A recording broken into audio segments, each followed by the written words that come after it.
rekan sekalian dan Profesor Kepancana, kami dari kelompok 7 akan mempresentasikan mengenai mediasi dan perundingan bipartit sebagai alternatif penyelesaian sengketa dalam perselisihan hubungan industrial.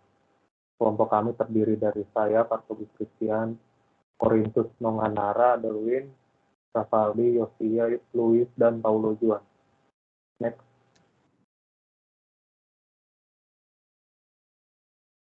Jadi, abstrak dari kelompok kami, pertama, hubungan kerja pada umumnya merupakan hubungan yang terjalin antara pengusaha dan pekerja. Hubungan kerja tersebut tidak menutup kemungkinan adanya perselisihan yang disebut perselisihan hubungan industrial. Perselisihan hubungan industrial yang terjadi tentu harus diselesaikan yang tentunya penyelesaiannya secara bertahap, dimulai dari upaya penyelesaian di luar pengadilan hingga penyelesaian permasalahan melalui pengadilan. Lalu berkenaan dengan penyelesaian di luar pengadilan, terdapat salah satu upaya penyelesaian perselisihan, yakni upaya mediasi. Upaya mediasi dalam penyelesaian perselisihan hubungan industrial memiliki ciri khas yang berbeda dengan penyelesaian sengketa perdata pada umumnya. Kemudian pada pembahasannya, 4 jenis perselisihan ini dapat dilakukan upaya penyelesaian melalui mediasi.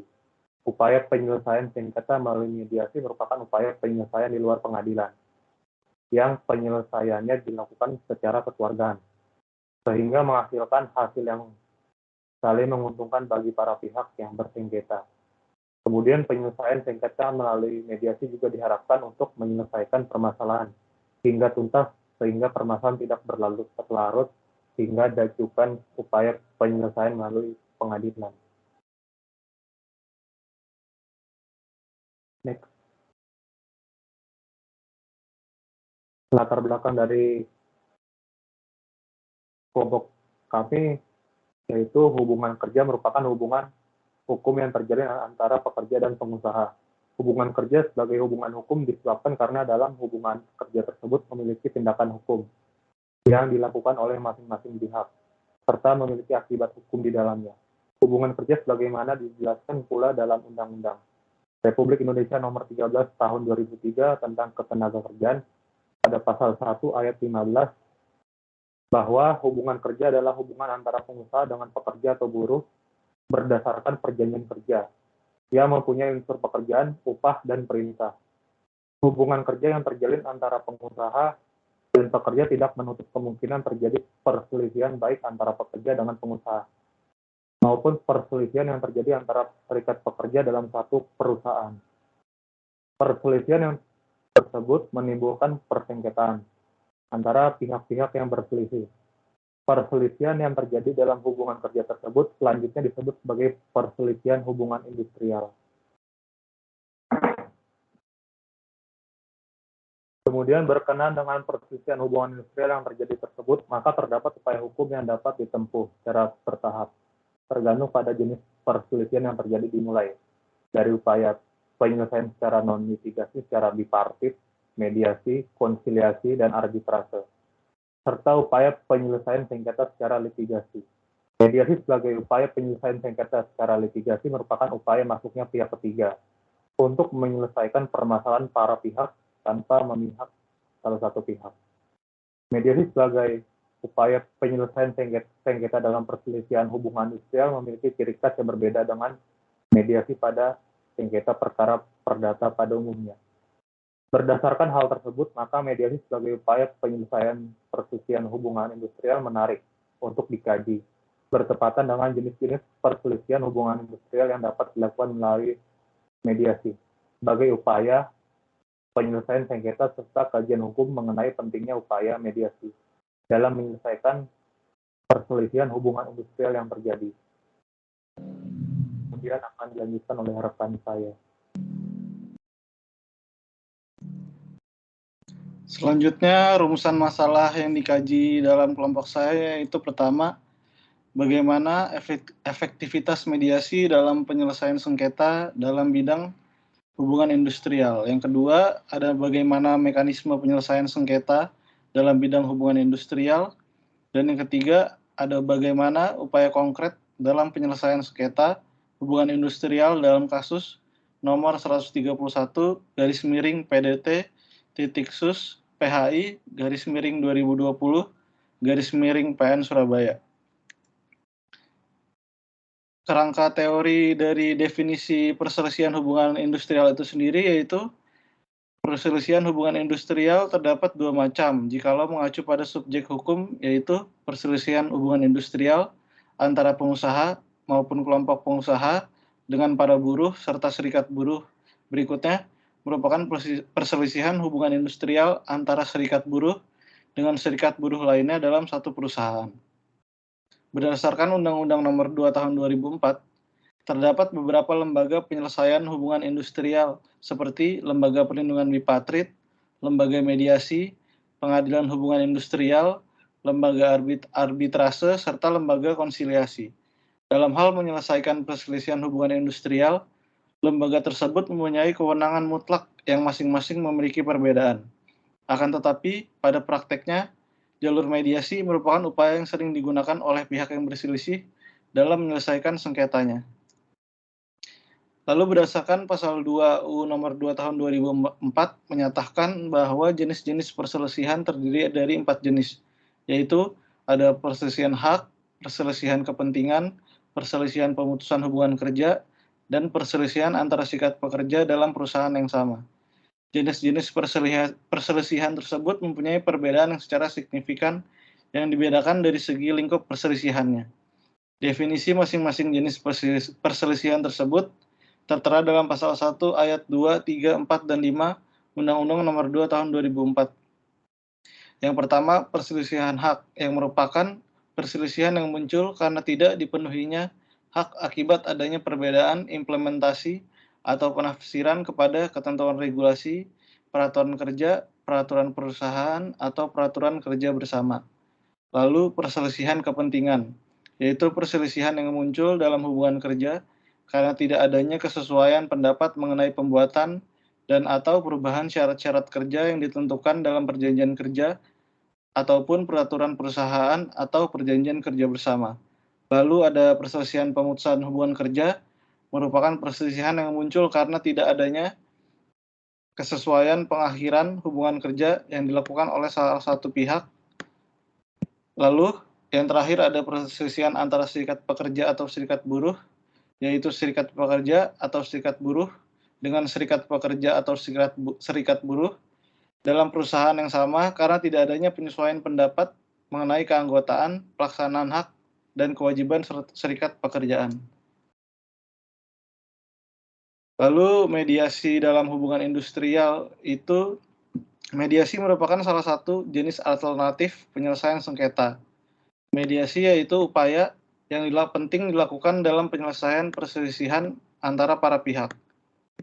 Secara etimologi, istilah mediasi berasal dari bahasa Latin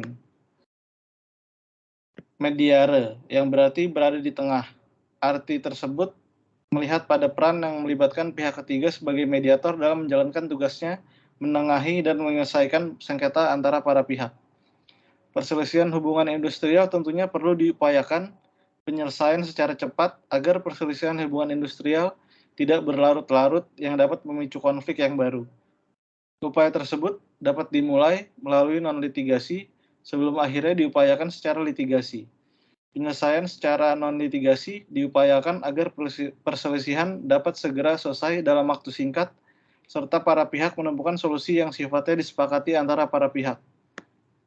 Berkenaan dengan upaya penyelesaian perselisihan hubungan industrial melalui upaya mediasi berkaitan dengan perselisihan hubungan industrial yang tertera dalam pasal 1 ayat 1 Undang-Undang Nomor 2 Tahun 2004 yang menyatakan bahwa mediasi hubungan industrial yang berikutnya disebut mediasi, yaitu penyelesaian perselisihan hak, perselisihan kepentingan, perselisihan hubungan kerja, dan perselisihan antar serikat pekerja atau serikat buruh hanya dalam satu perusahaan melalui musyawarah yang ditengahi oleh seorang atau lebih mediator yang netral.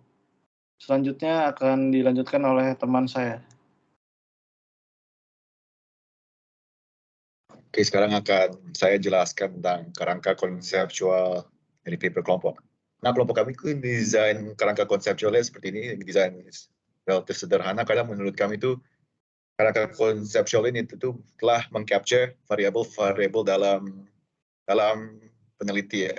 pembahasan kelompok paper kami, yaitu pertama ada hubungan industrial, yaitu labor relations dengan dan atau antara serikat pekerja, organisasi pengusaha, lembaga bipartit, dan lain sebagainya.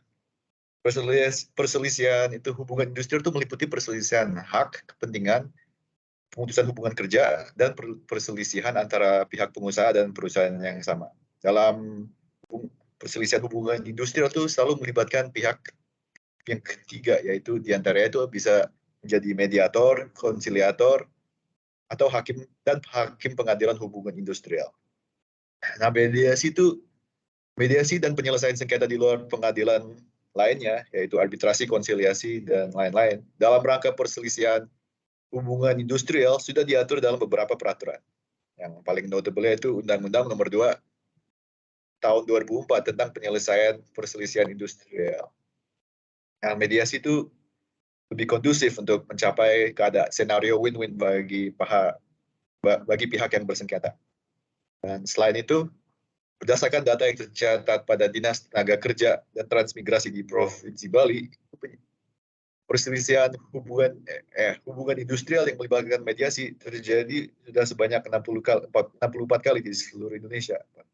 Di mana sukses rate mediasi atau sukses dalam arti mencapai kesepakatan itu dalam penyelesaian perselisihan hubungan industrial itu sudah melebihi 50%. Mungkin buat bagian selanjutnya bisa jelaskan rekan saya. Wan. Kita masuk ke pembahasan. Yang pertama ada proses penyelesaian perselisihan melalui mediasi ini berlangsung dalam beberapa tahapan. Yang pertama adalah pemanggilan para pihak yang berselisih. Kemudian apabila para pihak hadir di persidangan, maka mediator akan membuka sidang dan memeriksa identitas para pihak. Setelah itu, mediator kemudian menanyakan kepada masing-masing pihak mengenai permasalahan atau perselisihan yang mereka hadapi. Yang kedua, ada selama sidang berlangsung, para pihak diberi kesempatan mengemukakan pendirian masing-masing, mengajukan dokumen, surat-surat, saksi atau saksi ahli untuk mendukung pendiriannya. Kemudian dilanjutkan dengan kesimpulan atau hasil perundingan. Yang ketiga ada perundingan antara mediator dan para pihak tersebut dicantumkan dalam risalah penyelesaian perselisihan hubungan industrial secara mediasi. Jika dalam sidang mediasi tercapai kesepakatan, maka dibuat perjanjian bersama yang ditandatangani oleh para pihak. Dalam hal mediasi tidak menemui kesepakatan, maka mediator akan mengeluarkan ajuran tertulis yang nantinya akan dijawab oleh para pihak apakah menyetujui atau menolak anjuran tertulis tersebut. Apabila pihak menyetujui anjuran tertulis tersebut, akan dibuatkan perjanjian bersama untuk kemudian didaftarkan di pengadilan hubungan industrial. Selanjutnya, next. Lanjutan dari pembahasan yang tadi, dengan dibuatnya perjanjian bersama ini, maka proses mediasi dapat dikatakan berakhir dan menemui kesepakatan. Namun, apabila ada pihak yang menolak anjuran tertulis atau tidak memberi tanggapan, maka mediator berkewajiban membuat risalah penyelesaian perselisihan yang digunakan sebagai lampiran surat gugatan ke pengadilan hubungan industrial. Jika sampai pada proses ini, maka mediasi sudah berakhir dan dapat dikatakan gagal di mediasi.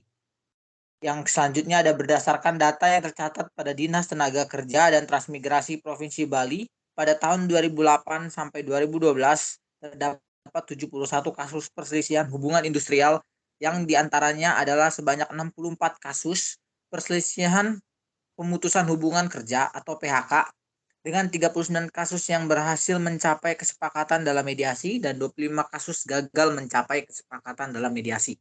Next. Lanjutannya, selain itu hanya ada 3 kasus perselisihan hak. 2 di antaranya berhasil mencapai kesepakatan dan 1 gagal mencapai kesepakatan. Dan perselisihan kepentingan terdapat 4 kasus perselisihan, 2 berhasil mencapai kesepakatan dan 2 juga yang gagal mencapai kesepakatan dalam mediasi. Dari data tersebut dapat dilihat 43 kasus atau sebesar 61% kasus perselisihan hubungan industrial berhasil diselesaikan melalui mediasi, sedangkan hanya 28 kasus atau sebesar 39% kasus perselisihan hubungan industrial gagal diselesaikan melalui mediasi. Berdasarkan atas data tersebut dapat dikatakan penyelesaian sengketa perselisihan hubungan industrial melalui mediasi sudah efektif karena tingkat keberhasilannya sudah melebihi 50%. Selanjutnya akan dilanjutkan oleh teman saya. Oke, selanjutnya ada penyelesaian sengketa bidang hubungan industrial. Itu ada beberapa mekanisme yang dapat ditempuh untuk menyelesaikan sengketa tersebut. Yang pertama ada mekanisme litigasi dan non-litigasi, antara lain yaitu melalui bipartit, mediasi, konsiliasi, arbitrase. Lalu yang terakhir itu ya jika semuanya tidak berhasil juga maka bisa dapat mengajukan ke pengadilan hubungan industrial. Namun ada juga mekanisme lainnya yaitu yang pertama negosiasi, lalu ada juga opsi mogok kerja. Selanjutnya. Nah, ini adalah penjelasan dari beberapa mekanisme yang telah saya sebutkan tadi. Yang pertama yaitu bipartit, telah diatur dari pasal 3 sampai pasal 7 UU nomor 2 tahun 2004 tentang penyelesaian perselisihan hubungan industrial. Dalam penyelesaian melalui bipartit ini harus diselesaikan dalam jangka waktu 30 hari kerja sejak dimulainya perundingan tersebut. Maka jika salah satu pihak ada yang menolak atau bipartit tersebut tidak dijalankan secara lancar dan melewati 30 hari ya maka dianggap gagal. Selanjutnya melalui mekanisme mediasi. Melalui mediasi ini telah diatur dari pasal 8 sampai pasal 16 di undang-undang yang sama yaitu Undang-Undang nomor 2 tahun 2004 tentang penyelesaian perselisihan hubungan industrial. Dalam mediasi ini yaitu intervensi terhadap suatu sengketa oleh pihak ketiga yang dapat diterima, tidak berpihak dan netral, serta membantu pihak yang berselisih mencapai kesepakatan secara sukarela terhadap permasalahan yang disengketakan. Jadi dari sini ada pihak ketiga yang melakukan intervensi dalam sengketa tersebut, namun pihak ketiga tersebut tentunya bersifat netral dan tidak memihak. Selanjutnya ada konsiliasi, yaitu dilakukan melalui seseorang atau beberapa orang atau badan sebagai penengah yang disebut konsiliator, dengan mempertemukan atau memberi fasilitas kepada pihak-pihak yang berselisih untuk menyelesaikan perselisihannya secara damai. Jadi sebenarnya mirip-mirip dengan mediasi, namun di konsiliasi ini tidak hanya satu orang ya, tapi bisa beberapa orang atau berupa badan penengah. Itu yang membedakan dengan mediasi. Selanjutnya. Yang selanjutnya ada penyelesaian melalui arbitrase. Di penyelesaian melalui arbitrase ini merupakan penyelesaian sengketa di luar pengadilan berdasarkan kesepakatan para pihak yang dilakukan oleh pihak ketiga yang disebut arbiter, dan para pihak menyatakan akan menaati putusan yang diambil oleh arbiter.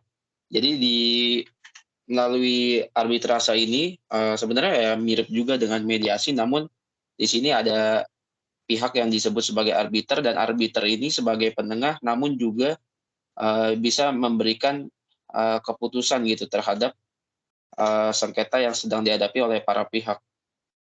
Dan selanjutnya, mekanisme yang selanjutnya, jika cara-cara tersebut tadi tidak juga membuahkan hasil yang memuaskan bagi kedua pihak, maka dapat mengajukan lewat pengadilan hubungan industrial. Pengadilan hubungan industrial merupakan pengadilan khusus yang berada di lingkungan peradilan umum dan bertugas berwenang untuk memeriksa dan memutus yang pertama di tingkat pertama mengenai perselisihan hak dan perselisihan pemutusan hubungan kerja atau PHK. Yang kedua yaitu di tingkat pertama dan terakhir mengenai perselisihan kepentingan dan perselisihan antar serikat buruh dalam satu perusahaan. Selanjutnya. Nah, seperti yang telah disebutkan tadi, maka ada opsi-opsi lain terhadap penyelesaian sengketa hubungan industrial, yaitu memaksimalkan negosiasi. Hubungan ini tentunya dilakukan oleh kedua belah pihak yang bersengketa dengan cara tawar-menawar, misalkan dari pihak serikat buruh dengan pihak atasan perusahaan terkait hal apa yang dipersengketakan tersebut. Next slide. Selanjutnya ada opsi mogok kerja. Opsi mogok kerja juga merupakan opsi yang salah satu opsi yang kita kenal di Indonesia, yang sering kita lihat di berita terutama. Dalam opsi mogok kerja ini telah diatur di pasal 137 Undang-Undang Ketenagakerjaan junto pasal 2 Kepmen 232. Dalam opsi mogok kerja ini juga diatur mengenai tempat mogok kerja tersebut, seperti harus dilakukan di lingkungan perusahaan dan berbagai syarat formal lainnya agar opsi mogok kerja ini dapat dilaksanakan oleh misalnya para buruh untuk menyatakan tuntutannya kepada perusahaan, namun tidak mengganggu pihak-pihak lain, seperti itu. Selanjutnya akan dilanjutkan oleh rekan saya. Nah, sekarang kami masuk dalam kasus posisi. Itu kasus yang kami bahas itu adalah putusan nomor 131/PDT SUS PHI /2020 Pengadilan Negeri Surabaya. Nah, ini kasus ini mulai dengan seorang yaitu yang bernama Wignoyo Suwarno selaku penggugat yang merupakan pekerja dalam PT Trading Nusantara. Ya, itu sebagai PT Trading Nusantara itu sebagai tergugat. Nah, itu si penggugat selama ini telah menerima upah setiap bulannya yaitu 16 juta, totalnya 16.600.000 rupiah. Dan dia bekerja sebagai sales manager. Nah, terjadi perselisihan hubungan industrial itu antara penggugat dan tergugat itu mulai dari adanya permasalahan pembayaran konsumen tergugat. Yaitu jadi hasil penjualan tim sales yang di bawahan itu penggugat itu banyak yang belum dibayar oleh konsumen. Selanjutnya itu si penggugat itu telah dibebani atas pembayaran hasil penjualan para sales yang pada kenyataannya itu belum dibayar sama konsumen. Setelah itu si penggugat itu melaporkan kepada Disnos Kertrans tempat. Dan pada tanggal 16 April 2020 antara penggugat dan tergugat, mereka telah melakukan bipartit sebelum melakukan mediasi, di mana dalam perundingan bipartit tersebut kedua belah pihak bersepakatan untuk mengakhiri hubungan kerja dengan ketentuan tergugat wajib membayar kompensasi pada penggugat. Akan tetapi tergugat tidak melaksanakan kewajibannya yaitu membayar kompensasi terhadap kesepakatan perundingan bipartit tanggal 16 April 2020 yang pada dasarnya kesepakatan bipartit tersebut belum memiliki penetapan khusus dari lembaga penyelesaian perselisihan hubungan industrial. Sehingga penggugat itu melaporkannya kembali ke Dinas Kerja Kota Surabaya untuk meminta penyelesaian sengketa melalui mediasi. Namun, pelaksanaan mediasi tersebut tidak menghasilkan hasil yang baik. PT Trading Nusantara menolak tuntutan pembayaran hak pesangon tuntutan hubungan kerjanya si Wignoyo Suwarno dengan alasan perundingan bipartit tanggal 16 April 2020 itu adalah batal demi hukum. Dengan demikian, upaya hukum yang dilakukan si penggugat nextnya itu adalah dengan melaporkan ke Pengadilan Hubungan Industrial di Pengadilan Negeri Surabaya. Ini bisa di next. Nah, lanjutan dari kasus tadi. Jadi di saat proses pengadilan berlangsung, penggugat memohon kepada Pengadilan Hubungan Industrial pada Pengadilan Negeri Surabaya untuk memberikan putusan sela berupa perintah kepada tergugat untuk membayar upah yang biasa diterima penggugat sebagai pekerja, sebagai leader dari sales team selama proses penyelesaian itu. Yaitu upah penggugat yang belum dibayarkan selama 6 bulan semenjak periode bulan Mei sampai dengan Oktober 2020. Tapi hal tersebut ditolak sesuai dengan pertimbangan hakim. Nah, setelah itu kedua belah pihak melakukan mediasi lagi pada tanggal Oktober 2020. Nah, dalam mediasi ini itu dilaksanakan di Dinas Tenaga Kerja Kota Surabaya, di mana mediator mengeluarkan anjuran yang pada pokoknya menganjurkan agar pihak dan pengusaha tetap bersepakat mengenai nilai kompensasi pengakhiran hubungan kerja sebagaimana dimaksud kesepakatan bipartit tanggal 16 April 2020 tanpa dikurangi atau dipotong untuk penanganan customer macet. Bagaimana dalam internal memo tahun 2018 dan dibayarkan secara sekaligus. Nah, dengan ini, jadi berdasarkan anjuran di atas itu, yang telah saya sebut, itu hakim itu dapat memutuskan untuk, pertama, dia menyatakan hubungan kerja antara penggugat dan si tergugat itu putus didasarkan perundingan bipartit yang diadakan 16 April 2020. Dan kedua, menghukum tergugat membayar hak-hak penggugat secara tunai dan sekaligus didasarkan pada perundingan, sekali lagi dalam perundingan 16 April 2020 itu, yaitu berupa uang kompensasi sebesar 75 juta rupiah. Ya, mungkin bisa. Untuk bagian selanjutnya akan dijelaskan sama rekan saya.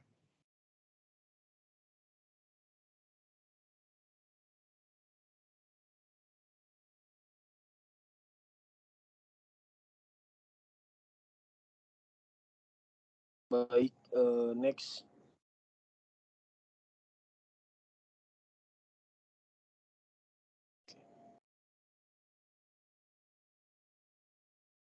Sebelum slide sebelumnya tolong. Oh ya. Dalam kasus nomor 131 perdata khusus Pengadilan HI Pengadilan Negeri Surabaya, upaya konkret dilakukan melalui dua upaya, yakni bipartit dan mediasi. Dalam penyelesaian bipartit antara pekerja dengan pengusaha diperlukan adanya itikat baik guna tercapainya kesepakatan dalam penyelesaian hubungan industrial. Dalam kasus di atas, pengusaha memiliki alasan yang kuat, sehingga jalan yang digunakan dalam menyelesaikan permasalahan dalam proses bipartit tidak berjalan dengan baik dan akhirnya harus batal demi hukum karena menurut pengusaha terdapat cacat hukum di dalam kesepakatan tersebut. Dalam penyelesaian mediasi dalam kasus, mediasi pertama tidak mencapai kesepakatan. Bahkan initially proses pengadilan di Pengadilan Negeri Surabaya tidak menghasilkan putusan sela yang diharapkan penggugat. Setelah melakukan mediasi kedua kali, kedua belah pihak telah mencapai kesepakatan. Mediasi tersebut dilakukan saat proses penyelesaian perkara berlangsung. Dengan demikian, kesepakatan tersebut mempengaruhi putusan akhir nomor 1 Perdata Khusus PHI Pengadilan Negeri Surabaya yang merujuk pada anjuran nomor 119 PHI /X 2020 tanggal 6 bulan 10 2020 dan perundingan bipartit tanggal 16 bulan 4 2020. Penyelesaian perselisihan hubungan industrial melalui bipartit dan mediasi ini telah diatur mekanismenya sedemikian rupa melalui Undang-Undang Nomor 2 Tahun 2004 tentang penyelesaian perselisihan hubungan industrial. Perselisihan hubungan kerja baik pada tingkat bipartit maupun mediasi wajib didaftarkan oleh para pihak ke Pengadilan Hubungan Industrial pada pengadilan negeri di wilayah hukum. Perjanjian bersama tersebut diadakan untuk mendapat akta bukti pendaftaran yang merupakan bagian tidak terpisahkan dari perjanjian bersama. Baik, next slide. Simpulan. Perselisihan hubungan industrial merupakan perselisihan yang terjadi dalam hubungan kerja yang terdiri atas perselisihan hak, perselisihan kepentingan, perselisihan pemutusan hubungan kerja, serta perselisihan antar serikat pekerja dalam suatu perusahaan. Berkenaan dengan mediasi sebagai salah satu upaya penyelesaian sengketa secara non-litigasi, penyelesaian sengketa melalui mediasi melibatkan adanya pihak ketiga yang bersifat netral untuk menyelesaikan permasalahan para pihak. Upaya mediasi hubungan industrial sebagai upaya penyelesaian perselisihan hubungan industrial dapat diupayakan terhadap keempat jenis perselisihan tersebut. Upaya mediasi hubungan industrial merupakan upaya mediasi yang memiliki ciri khas dan berbeda dengan mediasi perkara perdata pada umumnya. Pengaturan upaya mediasi hubungan industrial terdapat dalam Undang-Undang Republik Indonesia Nomor 2 Tahun 2004 tentang penyelesaian perselisihan hubungan industrial. Penyelesaian perselisihan hubungan industrial melalui mediasi hubungan industrial sangat penting diupayakan dengan harapan para pihak dapat menyelesaikan perselisihannya secara kekeluargaan. serta menemukan upaya yang bersifat win-win solution dalam waktu singkat secara efektif dan efisien. Perlu ditingkatkan sosialisasi pemahaman tentang UU Nomor 2 Tahun 2004 tentang penyelesaian perselisihan hubungan industrial dan peraturan undang-undang ketenagakerjaan lainnya terhadap semua pihak, terutama perusahaan dan pekerja. Karena banyak perusahaan dan para pekerja yang tidak mengetahui, bahkan tidak mengerti sama sekali apa yang menjadi hak dan kewajiban menurut hukum. Harus ada peningkatan pengawasan terhadap berlakunya peraturan perundang-undangan di bidang ketenagakerjaan, khususnya UU Nomor 2 Tahun 2004 tentang penyelesaian perselisihan hubungan industrial oleh aparat penegak hukum terkait. Baik. Sekian dari kelompok kami. Terima kasih.